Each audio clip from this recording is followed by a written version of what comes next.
ধনদাতা জিন। রাত তখন ঘন অন্ধকার। রহিম নামে এক গরিব যুবক নদীর ধারে বসে আছে। চাকরি নেই, ঘরে খাবার নেই, মনে শুধু হতাশা আর দুঃখ। নদীর জল টুপটুপ করে বয়ে যাচ্ছে। হঠাৎ দূরে একটা নরম নীল আলো দেখা গেল। জ্যোৎস্না নয়, লণ্ঠন নয়, অদ্ভুত কিছু।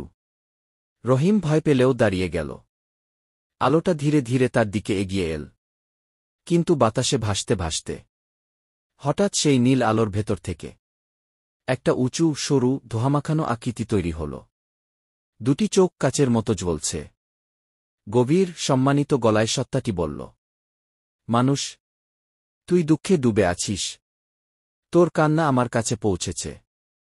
রহিম হকচকিয়ে বলল, আপনি কে?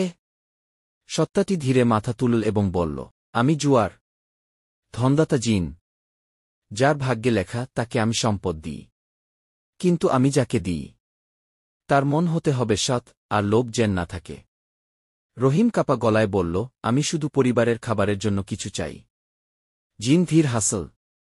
চারদিকে বাতাস ঘুরে গেল, নদীর জল কাপল, বালির উপর নীল আলো জ্বলে উঠল। জিন বলল, তুই সত্যি গরিব, কিন্তু মনের ভিতর ময়লা নেই। তুই যোগ্য, আমি তোর সাহায্য করব। জিন হাত তুলতেই বালির নিচ থেকে উঠল একটা লোহার বাক্স। পুরনো, মরচেধরা, কিন্তু জিন শুধু ছুতেই বাক্সটা চকচকে সোনালি হয়ে গেল। জিন বলল, এই বাক্সে আছে সোনা, রূপা, দামি পাথর। তুই এটা রাখবি, কিন্তু একটা কথা মনে রাখিস, লোভ করলে সব হারাবি। রহিম বিস্ময়ে বাক্সটা বুকে জড়িয়ে বলল, আমি কখনো লোভ করব না। জিন ধীরে ধীরে আকাশের দিকে ভেসে উঠতে লাগল।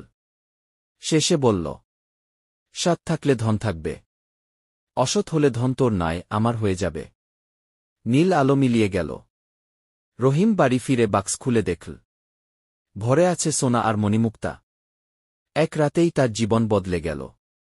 বাড়ি বানাল, পরিবারকে সুখ দিল, গ্রামের দরিদ্রদেরও সাহায্য করতে লাগল। মানুষ ভাবল, রহিম হঠাৎ করে এত ধনী হল কিভাবে? কিন্তু রহিম কাউকে কিছু জানাল না। বছর কেটে গেল। রহিম ধনী হল, কিন্তু কখনো লোভ করেনি। জুয়ার জিনের উপহার আজও তার সাথে আছে, কারণ সে প্রতিশ্রুতি রেখেছে।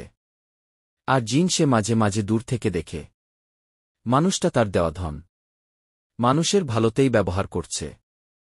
এটাই ছিল সত্যিকারের আশীর্বাদ।